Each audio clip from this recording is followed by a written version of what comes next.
Nous sommes en carence d'investissement dans tous les domaines. C'est un véritable iceberg qui est en train de nous arriver à la manière du Titanic.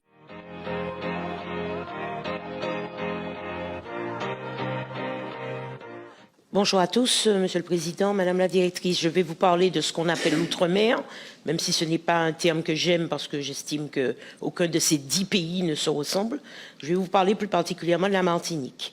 Je sais que Madame Magnan nous a visité récemment. Nous sommes face à une catastrophe quant au vieillissement, une population à la fois en baisse, mais nous détenons déjà avec la Corse le record des départements les plus vieux de France. Vous imaginez bien que cela va avec des problèmes considérables.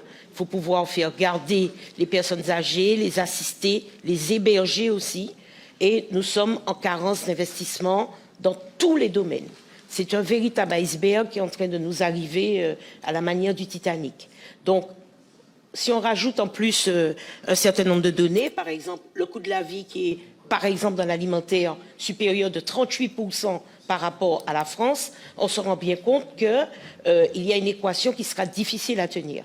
Moi, j'aurais plaidé pour un encadre très particulier pour ces situations dans le PLFSS qui prend en compte ces données, qui prévoit également des investissements qui soient à la hauteur des attentes et puis en tenant compte aussi de la réalité sociale de ces personnes âgées, retraités pauvres, puisque comme vous le savez, nous avons été très tardivement affiliés à la sécurité sociale et on se retrouve avec une population de retraités pauvres qui gagnent 300, 400, 500 euros par mois et qui bien sûr ne peuvent pas honorer leurs dépenses d'hébergement, NEHPAD, leurs soins, etc.